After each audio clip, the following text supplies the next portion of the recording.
Hello viewers, నమస్తే. మనతో family counsellor Krishnakumari గారు ఉన్నారు. నమస్తే మేడం. నమస్తే మేడం, ఎలా ఉన్నారు? బాగున్నాను.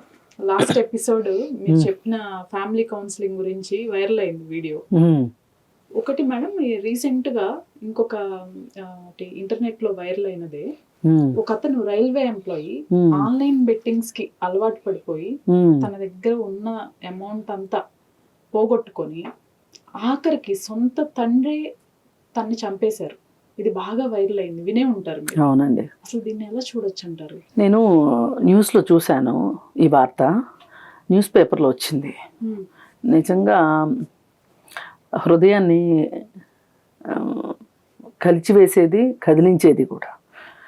ఇప్పుడు ఒక తండ్రి రైల్వే ఎంప్లాయీగా చేసి పిల్లలు వాళ్ళకి పెళ్ళిళ్ళు అయిపోవటం, వాళ్ళకి ఉద్యోగాలు రావటం, ఆయన రిటైర్ అయిపోయారు కాబట్టి ఒక రకంగా ఒక ప్రశాంతత కావాలి.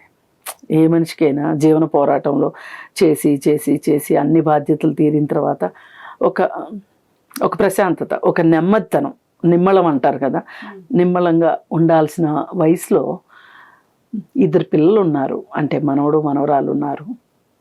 వాళ్ళు ఏమైపోతారు, కోడలు ఏమైపోతుంది, అసలు ఈ మొత్తం కొడుకు ఏమైపోతాడు అనే ఒక వ్యధలో ఆయన ఒక రకంగా ఆయన పిచ్చోడైపోయాడు. అంటే పిచ్చోడైపోయాడు అంటే in the sense, negative sense కాదు. ఆయన నేను ఈ పని చేసిన తర్వాత ఏమి పరిణామాలు రాబోతున్నాయి, కాన్సిక్వెన్సెస్ ఏంటి అని కూడా ఊహించుకోలేనంత ఆస్తులు అమ్మాక ఆ కొడుకుని హత్య చేయడము అనేది, ఆ దారి తీసిన పరిస్థితుల గురించి నేను మాట్లాడుతున్నా. అసలు డబ్బు చాలా ఇంపార్టెంటే, కాదని కాదు, కానీ ఇక్కడ డబ్బు కంటే కూడా ఒక కన్న కొడుకుని చంపుకోవడము అంటే అది మామూలు విషయం కాదు. అసలు అక్కడ దాకా ఆలోచన వచ్చింది అంటే అది అసలు మనం తట్టుకునే విషయం కాదు. ఒక పక్క తండ్రిగా తను ఓడిపోయిన ఫీలింగు, తల్లికి భార్యకి బాధ ఇవ్వడమే కదా కొడుకుని చంపేయటము అంటే. ఇప్పుడు కొడుకు అంటే ఏంటండి, పిల్లలు తనని చీల్చుకుని వచ్చే పిల్లలు, ఆ కొడుకు చనిపోయాడు అంటే, తల్లిదండ్రులు ఉండగా పిల్లలు చనిపోవడం అంత ప్రపంచంలో బాధాకరమైన విషయం, అత్యంత బాధాకరమైన విషయం ఏది అంటే అదే జెన్ ఫిలాసఫీ ప్రకారం. ఏంటి అంటే తన కళ్ళ ముందు తన పిల్లలు చనిపోవటం. మరి ఆ పరిస్థితికి ఆయన ఒడిగట్టడము, భార్యని బాధ పెట్టడము, అలాగే ఇద్దరు పిల్లలకి తండ్రి లేకుండా చేయడం, ఒక భార్యకి భర్త లేకుండా చేయడము, ఇవన్నీ చెయ్యాలి అనిపించేంత మానసిక సంఘర్షణకి ఆ తండ్రి ఎందుకు గురయ్యాడు అనేది ఇక్కడ మనం ఆలోచించాల్సిన విషయం. ఇప్పుడు కొడుకు ఉద్యోగం ఉంది, తండ్రి ఎంతో కొంత ఆస్తిపాస్తులు సంపాదించాడు, ఎంత ప్రశాంతంగా ఉండొచ్చు. Government employee, railway employee. ఈ దేశంలో ఒక 15% మందికి ఉన్నంత నిశ్చింత అది. అంటే ఇవాళ గవర్నమెంట్ ఎంప్లాయ్మెంట్ ఉన్నది 15% మందికే ఈరోజు. అలాంటి 15%లో అతను ఉన్నాడు. ఎంత బ్లెస్డ్ పర్సన్ అండి, ఒక రకంగా అదృష్టవంతుడు కాదు. ఒక ఉద్యోగం ఉండటము, పెళ్ళి అవ్వడము, ఇద్దరు పిల్లలు ఉండడము, ఆస్తిపాస్తి అంటే ఏదైనా ఒక అనుకోని దుర్ఘటన జరిగితే ఆదుకుంటుందనే ఆస్తి ఉండడము, ఇంతకంటే ఏం కావాలి? ఇవన్నీ ఉన్నా కానీ ఆ కొడుకు ఎందుకు తండ్రి చేత చంపబడ్డాడు అనేది మనకిప్పుడు మాట్లాడుకోవాల్సిన విషయము, ఆలోచించాల్సిన విషయం. ఆన్లైన్ బెట్టింగ్స్, ఈ ఆన్లైన్ బెట్టింగ్స్ ఎవరు కడతారు అంటే ఇప్పుడు మనం ఉన్న పరిస్థితి కాదు, ఈ పరిస్థితి మనకి సరిపోదు. మనము ఎక్కడికో ఎగబాకాలి, ఎక్కడికో వెళ్ళిపోవాలి. నేను డబ్బు సంపాదించాను అనే ఒక తిమ్మిరి అంటారు కదా, ఆ జాయ్ ఆఫ్ ఆ ఫీలింగు కావాలి అతనికి. ఆ మత్తులో ఉన్నాడు అతను. ప్రతి క్షణము నేను తెలివైన వాడిని, నేను సమర్థుణ్ణి అని చుట్టూ ఉన్న ప్రపంచానికి తెలియపరచాలి. ఇప్పుడు ఒక మనిషి సక్సెస్ని దేంతో కొలుస్తారండి? డబ్బుతోనే కదా. అందుకని చాలామంది పిచ్చివాళ్ళు అయిపోతున్నారు ఈ విషయంలో. డబ్బే కొలమానం. డబ్బు సంపాదించినోడికి ఉన్న విలువ డబ్బు సంపాదించినోడికి, మంచి పనులు చేసేవాడికి, లేదు అంటే నలుగురు కోసం బతికేవాడికి లేదు ఇవాళ విలువ. మన సమాజం అలా అలా వెళ్ళిపోయింది. అయితే ఈ పరిస్థితిలో వాడు నేను సమర్థుణ్ణి, నేను డబ్బు సంపాదించాను అని అనిపించుకోవటం కోసం ఈ డబ్బు సంపాదన, పైగా ఈ ఎంచుకున్నది విషయం చూసారా, చాలామందికి డబ్బు కావాలని ఉంటుంది. అది డబ్బు కావాలని ఉండడం వేరు, ఆ డబ్బు కావాల్సిన దానికి ఎంచుకునే మార్గాలు ప్రమాదకరమైన మార్గంలోకి వెళ్ళాడు ఇతను. ఏంటి అంటే ఆన్లైన్ బెట్టింగ్. అవి కూడా ఫస్ట్ కొంత అమౌంట్స్, చిన్న చిన్న అమౌంట్స్ పెట్టినప్పుడు వస్తాయి, స్టార్టింగ్లో బులిపిస్తాయి, బులిపిచ్చి తర్వాత ఇక మనల్ని పెండటం మొదలెడతాయి. సరే, ఏది ఏమైనా అసలు అలా డబ్బు సంపాదించాలి అనుకోవడమే అతని జీవితానికి ఒక రకమైన వెనకడుగు మొదలైపోయింది. అతని పతనానికి మొదటి స్టెప్ అది. ఆ విధంగా డబ్బు సంపాదించాలి అనుకోవటం. సరే, ఇంకా అలా చేస్తూ ఉంటే అది ఎలాంటిది అంటే పోగొట్టుకున్న చోటనే ఎతుక్కోవాలి అని మనకు ఒక సామెత ఉంది. దాని ప్రకారం నేను ఇక్కడ పోగొట్టుకున్నాను, ఇక్కడే సంపాదించాలి అని అది ఆ డబ్బు సంపాదించినప్పుడు వాళ్ళకి, అంటే ఆన్లైన్ బెట్టింగ్లో డబ్బులు వచ్చినప్పుడు, ఇప్పుడు పేకాడే వాళ్ళు కూడా అంతే, జోదం కూడా అంతే, వాళ్ళకి బ్రెయిన్లో ఒక రకమైన ఒక హ్యాపీ హార్మోన్స్ రిలీజ్ అవుతాయి. వాళ్ళు ఏంటంటే దానికి బానిసైపోతారు. ఇప్పుడు ఈ పేకాట ఆడి నలుగురిలో నేను ఆహా ఓహో నేనే గెలిచాను అనిపించుకోవడం కంటే కూడా ఒక స్పార్క్ లాగా వాళ్ళ మెదడులో వచ్చే ఒక జాయ్ ఉంది చూసారా, వాళ్ళు ఆట గెలిచినప్పుడు, డబ్బులు గెలిచినప్పుడు ఆ జాయ్ కోసమే ఆడతారు వాళ్ళు. దానికోసమే జీవితాలు నాశనం చేసుకుంటారు. ఈ పేకాట అనే వ్యసనం ఏదైతే ఉందో, ఈ వ్యసనానికి ఎన్నో కుటుంబాలు నాశనం అయిపోయినాయి. ఎకరాల ఆస్తులు కరిగిపోయినాయి. దానికి ఒక సామెత కూడా ఉంది, నాకు ఒక ఎక్స్టెన్షన్ ఒక కార్డు లేదు అందుకే నేను ఆట తిప్పలేకపోయాను అంటే, అరే ఎక్స్టెన్షన్ లేక ఎకరాలు అమ్ముకున్నాను అని ఇంకొక అతను అనడం, ఒక మాట, ఒక సామెత. అంటే ఇది మనము ఇంత బాగా మాట్లాడేసుకుంటున్నాం, కానీ దీని వెనక వాళ్ళు ఎంత జాయ్ కోసం చేస్తారో కుటుంబాలు అంత కొనారెళ్ళిపోతాయి. అయితే ఈ జూదం ఏదైతే ఉందో, ఒకప్పుడు ఈ మనకి టెక్నాలజీ లేక ఆన్లైన్ వ్యాపకాలు లేవు. వెళ్ళి ప్యాక్ ఆడుకోవడం, లేదంటే కొంచెం తాగటము, ఇంటికి వచ్చేయడము జరిగిపోయేది. ఇప్పుడు ఏమైపోయింది అంటే దానికి ఒక ప్రత్యేక పరిస్థితి కావాలి, ఆడేవాళ్ళు నలుగురు కావాలి, ఒక ప్రదేశం కావాలి, ఆ రోజుకు మన దగ్గర డబ్బులు ఉండాలి. ఇవన్నీ ఉంటేనే మనం ఆడుకోగలుగుతాం. కానీ ఈ ఆన్లైన్ బెట్టింగ్కి ఏం అవసరంలా, 24 గంటల్లో ఎప్పుడైనా ఫోన్ నీ చేతిలో ఉంటే చాలు, అప్పులు ఇచ్చే మహానుభావులు ఉంటే అంతే చాలు. ఈ ఆన్లైన్ బెట్టింగ్లో ఆడటం మొదలెట్టి అప్పులు చేసి, ఫ్రెండ్స్ దగ్గర అప్పులు చేసి, బిజినెస్ లోన్లు పెట్టి, బిజినెస్ లోన్ కాదు పర్సనల్ లోన్లు పెట్టి, ఎంప్లాయీ కదా అతనికి ఇస్తారు పర్సనల్ లోను పెట్టి, ఇలా డబ్బులు అకౌంట్లోకి రావటము, ఈ డబ్బులతోటి ఆన్లైన్ బెట్టింగ్ చేయటము, ఆ డబ్బులు పోవటము, ఆ డబ్బులు పోయినప్పుడు ఒక రకమైన గిల్ట్లోకి వెళ్ళిపోవటము, ఆ గిల్ట్ నుంచి బయటపడటానికి మందు తాగటము, ఇదంతా ఎవరన్నా ప్రశ్నిస్తే వాళ్ళని తిట్టటము, ఇక తిట్టే స్టేజ్ దాటిపోయిందంటే కొట్టటము, బొకాయించటము, నిత్యం ఇల్లు నరకంలాగా అయిపోయే పరిస్థితి. ఈ పరిస్థితిలో ఏం చేస్తారు అంటే, నా వాటా నాకు ఇచ్చేయి అని తల్లిదండ్రుల్ని బెదిరిస్తారు. ఇక వాళ్ళు ఏం చేస్తారు అంటే, సరే వాడి వాట వాడికి ఇస్తే వాడి తలనొప్పి వదిలిపోద్దని ఇచ్చారనుకోండి, ఆ ఆస్తి అమ్మేస్తారు. ఓ పక్కన ఆఫీస్ ద్వారా వచ్చే బెనిఫిట్స్ నుంచి పిఎఫ్ లోన్లు, ఆ లోన్లు, ఈ లోన్లు తీసేసి చేయడము, అందిన కాడికల్లా అప్పులు చేయటము, ఆ అప్పులు కట్టడానికి పొలాలు అమ్మటము, స్థలాలు అమ్మటము, ఇవన్నీ చేయటము. తర్వాత భార్య బంగారం ఎప్పుడు రెడీగా ఉంటుంది మగవాళ్ళకి, ఫస్ట్ చూపు అక్కడికే వెళ్తుంది వాళ్ళకి, ఆ బంగారం అమ్మేయడము, తాకట్టు పెట్టడము, ఏదో అసలు ఏం చేసైనా సరే వాళ్ళు అది ఒక వ్యసనం, పేకాట లాంటి వ్యసనం. ఈ పరిస్థితుల్లో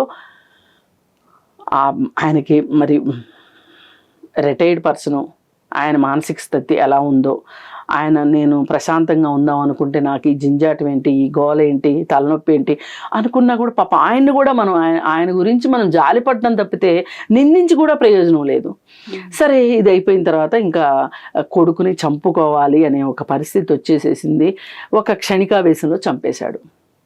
ఇది వినే వాళ్ళకి ఎలా ఉంటుందంటే, పిల్లాడేదో తప్పులు చేశాడు, తండ్రి ఒక మెచ్యూరిటీ అంటారు కదా, జీవితం అంతా చూశాడు, అనుభవాలు ఉండుంటాయి జీవితంలో, ఇంత అనుభవం ఉన్న తండ్రి ఇలా చేస్తే చిన్న వయసులో ఉన్నవాడు అని ఇప్పుడు చచ్చినోడి కళ్ళు చారడు, అలాంటి పరిస్థితి కూడా అనుకోవచ్చు.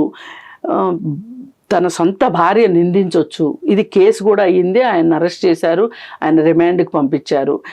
ఆయనకి బెయిల్ వస్తుంది, అది వేరే విషయం. ఏదైనా ఈ ఇల్లంతా ఈ పిల్లలు మా నాన్నని నువ్వు చంపేశావు అని ఈ పిల్లలు రేపటి నుంచి ప్రశ్నిస్తారు, కోడలు ప్రశ్నిస్తుంది. ఇదంతా ఇప్పుడు అతను ఒక పెద్ద ప్రశ్నల వలయంలో, ప్రశ్నల బోనులో అపరాధిగా నిలబడ్డాడు. ఇది ప్రస్తుతం ఆ కుటుంబం ఎదుర్కొంటున్న పరిస్థితి. ఇప్పుడు ఆ ఇంటికి కుటుంబ పెద్ద లేడు. కొడుకు చూస్తే చచ్చిపోయాడు, తండ్రి చూస్తేనేమో ఇలా జైలు పాలయ్యాడు. ఇప్పుడు తల్లి చూస్తే పని చేయగలిగిన వయసు ఉండదు ఆమెకి. కోడలు చూస్తే ఇప్పుడు లేడీస్ కూడా చాలామంది ఎలా ఉంటారంటే, ఎంతో కొంత ఆస్తి ఉందా, నా భర్త సంపాదిస్తున్నాడా, నేను సంపాదించకపోతే ఏం పోతుంది అని వాళ్ళు ఏం చదువుకున్నారో కూడా మర్చిపోయిన పరిస్థితులు, వాళ్ళ చదువుకున్న డిగ్రీ సర్టిఫికెట్లు కూడా ఎక్కడున్నాయో కూడా తెలియనంత పరిస్థితిలో వాళ్ళు అయిపోతారు. ఇప్పుడు మళ్ళీ ఆమె ఆ పిల్లల కోసము ఆ ఇంటిని నెత్తికెత్తుకొని చేయటం కోసం ఇప్పుడు ఆ భార్య పాటలు మొదలవుతాయి అన్నమాట. ఇప్పుడు కుటుంబాన్ని నెత్తికెత్తుకొని ఆర్థిక పరిస్థితిని చక్కదిద్దుకొని పిల్లలను చదివించుకొని భవిష్యత్తు గురించి ఆమె పోరాటం చేయాల్సిన పరిస్థితిలోకి ఆమె వచ్చింది. ఇది ఇప్పుడు ప్రస్తుతం కుటుంబ పరిస్థితి. కాదు మేడం, ఇట్లాంటి కుటుంబ పరిస్థితులు ఇప్పుడు ఆల్రెడీ బెట్టింగ్స్ ఆడుతున్న వాళ్ళు ఈ వ్యాపకంలో నుంచి ఎలా బయటికి రావాలంటారు? ఇప్పుడు రీసెంట్ గా ఎలక్షన్స్ జరిగాయి. ఈ ఎలక్షన్ కి సంబంధించి కూడా మనకు అందుతున్న అనాలిసిస్ ప్రకారమే 150 crores అబౌవ్ బెట్టింగ్స్ జరిగాయి అని చెప్పేసి చెప్తున్నారు. అధికారిక లెక్కలు, అనధికారికంగా ఇంకెన్ని కోట్లు జరిగాయో తెలియదు. అసలు వీటిలో నుంచి బయటికి రావటం ఎలా? బయటికి రావడం కంటే కూడా ఇది ఒక వ్యాపారం అండి. ఇప్పుడు ఇందాక మనం మాట్లాడుకున్న ఆన్లైన్ బెట్టింగ్స్ కూడా ఒక వ్యాపారం. కొంతమంది కూర్చొని చాలా తెలివిగా ఈ వ్యక్తుల బలహీనతలతోటి వాళ్ళ డబ్బుల్ని వాళ్ళ జేబులో వేసుకోవడం కోసం చేస్తున్న వ్యాపారం అది. ఇక్కడ కూడా ఇది కూడా వ్యాపారమే. ఈ బెట్టింగ్స్ కూడా వ్యాపారమే, పొలిటికల్ బెట్టింగ్స్ కూడా వ్యాపారమే. దీని వెనక ఎవరో ఉంటారు, వాళ్ళు ఇదంతా కథలు నడిపిస్తూ ఉంటారు. సరే, ఏది ఏమైనా వ్యక్తుల్లో ఇవాళ డబ్బు పైన వ్యామోహం పెరిగింది. ఈ డబ్బు పైన వ్యామోహం పెరగడానికి కారణాలు ఏంటి అంటే, ఏం చేసైనా సరే ఎలాగైనా డబ్బు సంపాదించాలి, డబ్బు సంపాదించానని చూపించాలి సమాజానికి. ఇదే పరమావధిగా ఉన్నారు. దానికోసం ఏదైనా చేస్తారు. అక్కడ కావాల్సింది ఏంటంటే, దేనికైనా సరే తెగిడిచటం అంటారు కదా, ఆ బుద్ధి ఉండాలి ఒకటి. రెండోది, ఏ పరిస్థితులు ఎదురైనా సరే నేను ఎదుర్కొంటానికి నేను సిద్ధంగా ఉన్నానని ఒక మొండితనం ఒకటి. ఈ రెండు కలగలిసి ఇలాంటి పరిస్థితులు వస్తున్నాయి. ఈ చుట్టూ ఇప్పుడు వాళ్ళ ప్రపంచం, ఇప్పుడు ఎన్నికలే చూడండి. మనం పుట్టిన తర్వాత ఇంత ఖరీదైన ఎన్నికలు ఎప్పుడు చూడలేదు, బహుశా చూడమేమో కూడా. ఈ మధ్యకాలంలో మనం చూస్తున్నన్ని ఖరీదైన పెళ్ళిళ్ళు మనం ఇంతకుముందు చూడలేదు. ఖరీదైన పెళ్ళిళ్ళు, అది బర్త్డే పార్టీలు, అంత ఖరీదు పెట్టి చేసినా 2 రోజులు కూడా నిలవట్లేదు.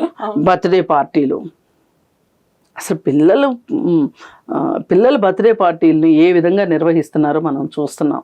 దానికి ఇళ్లలో పనులు చేసుకునే వాళ్ళ దగ్గర నుంచి, రిక్షా దొక్కునే వాళ్ళ దగ్గర నుంచి, ఆటో దొక్కునే వాళ్ళ దగ్గరికి ప్రతి ఒకళ్ళని చూసి ఒకళ్ళు పులిని చూసి నక్కవాతలు పెట్టుకున్నట్లు ఇలా పార్టీలు చేసుకుంటున్నారు. ఇలా డబ్బులు ఖర్చు పెడుతున్నారు, దీనికోసం అప్పులు చేస్తున్నారు. అప్పులు సుడిగుండంలో పడిపోతున్నారు.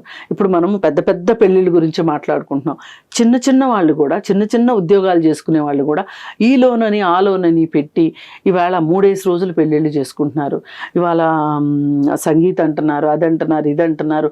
అసలు ఇవాళ ఈ పెళ్లి వేడుకలకి అంతు పొంతు లేకుండా పోతుంది. మరి ఈ డబ్బులు సంపాదించాలి అనుకునే వాళ్ళు కూడా మనకి డబ్బులు వస్తే మనం ఏం చేస్తాము అనే దానికి కూడా వాళ్ళకు ఒక కళలు, ఆశలు ఉంటాయి అన్నమాట. ఈ కళల్లో విహరిస్తూ ఉంటారు వీళ్ళు. వాస్తవ ప్రపంచంతో వీళ్ళకి సంబంధం ఉండదు. ఇప్పుడు ఎక్కడైనా సరే అప్పు చేసి 10 లక్షలు పెడితే 10 లక్షలు తీసుకొని వస్తే నాకు 10 లక్షలు వస్తే 10 లక్షలు వాళ్ళ అప్పు వాళ్ళకి తీర్చి 10 లక్షలతోటి నేను ఏం ఎంజాయ్ చేస్తాను అని పగటి కళ్ళగంటా ఉంటాడు. అందువల్లనే ఈ మనుషులు ఈ విధంగా నిర్భీతిగా, నిర్భయంగా వీటిలోకి దిగుతున్నారు. ఇది మొత్తానికి ఇది ఒక పెద్ద విషవలయం ఇవాళ. కాకపోతే దీనిని ఇది ఈ ఎలక్షన్స్ అప్పుడు వచ్చేది, ఇది ఏది ఈ పొలిటికల్ బెట్టింగ్ అనేది, ఇది ఇప్పుడు వచ్చింది, రేపు అయిపోతుంది ఎన్నికల తర్వాత. కానీ ఇందాక మనం మాట్లాడుకున్న ఆన్లైన్ బెట్టింగ్స్ ఉన్నాయి చూసారా, అది ప్రతిరోజు నిత్యం జరిగే విషయాలే. అలాంటప్పుడు ఏం చేయాలి అంటే భార్య కానీ తల్లిదండ్రులు కానీ ఎవరైనా సరే వాళ్ళని, వీళ్ళు ఏదో ఒక మానసిక వైకల్యంతో ఉంటేనే ఇలాంటి పనులు చేస్తారు. ఇది 100% వాస్తవం.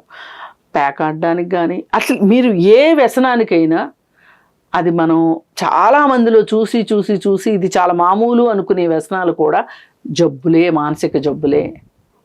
ఈ మానసిక ఆరోగ్యం మీద మనకి అవగాహన లేదు సమాజంలో. మానసిక ఆరోగ్యం మీద మనకు అవగాహన పెంచుకోవాలి ఫస్ట్. అసలు ఒక వ్యక్తి ఎందుకు చూసి చూసి ఇబ్బందులు పడుతున్నాడు?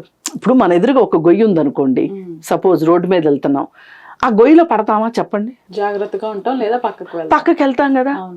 చిన్నదైతేనేమో దాటేస్తాము, పెద్దదైతే పక్క నుంచి వెళ్తాము. ఇప్పుడు ఈ ఆన్లైన్ బెట్టింగ్స్ అనేవి కూడా మన జీవితంలో ఒక గొయ్యి, మరి దానిలో వెళ్ళి పడుతున్నాం కదా. అంటే దాని గురించి మనం ఆలోచన పెట్టట్లేదు. ఆలోచన పెట్టకపోవటానికి మనకి ఒక బిలీఫ్ సిస్టమ్ ఉంటుంది మన దగ్గర. నేను చేసేది కరెక్టు, నేను మాత్రమే చేయగలను, మీరందరికీ ఏమీ తెలియదు, నాకు తెలుసు అనే ఒక అహంభావ స్వభావం కావచ్చు, లేదు అంటే నన్నెవరు ప్రశ్నిస్తారు అనే ఒక పెత్తందారి స్వభావం కావచ్చు. ఇలాంటి స్వభావాలు ఉన్నప్పుడు ఈ స్వభావాలు వీళ్ళు మనుషుల్ని చంపక్కర్లా, డైరెక్ట్గా వీళ్ళ పక్కన నోళ్ళు చచ్చిపోతారు అంతే. ఇప్పుడు చూడండి, తండ్రి జైలుకి వెళ్ళాడు, తల్లి ఈ పరిస్థితిలో ఉంది, భార్య రేపటి నుంచి ఈ కుటుంబాన్ని నెత్తికేసుకోవాలి, పిల్లలు తండ్రి లేని పిల్లలు అయిపోయారు. ఇప్పుడు చచ్చిపోయాడు అతను, అతనికి ఏం బాధలు ఉన్నాయి చెప్పండి? ఇప్పుడు నిశ్చింతగా వెళ్ళిపోయాడు, ఉన్నోడు జైలుకి వెళ్ళాడు, ఇంట్లో ఉన్నోళ్ళు ఇలా ఉన్నారు. అందుకోసం ఏంటి అంటే వీళ్ళని, ఇట్లాంటి వాళ్ళని ఒక సైకియాట్రిస్ట్కి చూపించాలి. చూపిస్తే వాళ్ళ మనస్తత్వాన్ని ఇలా చేస్తే నీకు వచ్చే ఇబ్బందులు ఇవి, లేదు సైకియాట్రిస్ట్ దాకా వెళ్ళక్కర్లేదు అనుకుంటే సైకాలజిస్టులు ఉన్నారు. మన కౌన్సిలింగ్ సెంటర్స్ బోర్డు ఉన్నాయి. ఇవాళ పిల్లల దగ్గర నుంచి చనిపోయే వాళ్ళ వరకు కౌన్సిలింగ్ సెంటర్స్ వచ్చేసినాయి. ఈ కౌన్సిలింగ్ సెంటర్కి వాళ్ళని ఏం చేసైనా సరే, భార్య కావచ్చు, తండ్రి కావచ్చు, తల్లి కావచ్చు, వాళ్ళని బతిమలాడతారా, బామాలతారా, ఏం చేస్తారో తీసుకుని వెళ్ళాలి. వెళితే వాళ్ళకి ఇప్పుడు మీరు అసలు ఇలా ఎందుకు ఆలోచిస్తున్నారు, మీరు ఇలా ఆలోచించడానికి కారణాలు ఏంటి, ఇలా ఆలోచించినందువల్ల మీరు రేపు నుంచి ఎదుర్కోబోయే సమస్యలు ఏంటి, ఇవన్నీ వాళ్ళకి ఎక్స్ప్లెయిన్ చేస్తారు. ఎక్స్ప్లెయిన్ చేసి దీని నుంచి బయటికి రావడానికి టెక్నిక్స్ చెప్తారు. ఇది గోటితో పోయేదాన్ని మనం గొడ్డల దాకా తీసుకొచ్చుకున్నట్లు ఈ పని చేస్తే ఇది గోటితో పోయే విషయం. ఒక 4-5 సార్లు సైకాలజిస్ట్ దగ్గరికి వెళ్తాం, కౌన్సిలింగ్ తీసుకుంటాం, అప్పటికే మారకపోతే వాళ్ళకి మందులు వాడాల్సిన అవసరం వస్తే మందులు కూడా వాడిస్తారు. ఇలా అయిపోయేదాన్ని మనము ఏం చేస్తామంటే మురగబెట్టుకొని ఇలా చంపేదాకానో చచ్చేదాకానో తీసుకొచ్చుకుంటాం. ఈ విషయం నాకు పేపర్లో చూసిన దగ్గర నుంచి ఇది ఏదో ఒక ప్లాట్ఫామ్ ద్వారా ఇది ప్రజలకు అవగాహన కలిగించాలి. ఇది మన బాధ్యత, సామాజిక బాధ్యత అనిపించింది నాకు. ఇవాళ మీరు మంచి అవకాశం కల్పించారు నాకు, చాలా సంతోషం. Thank you. Thank you.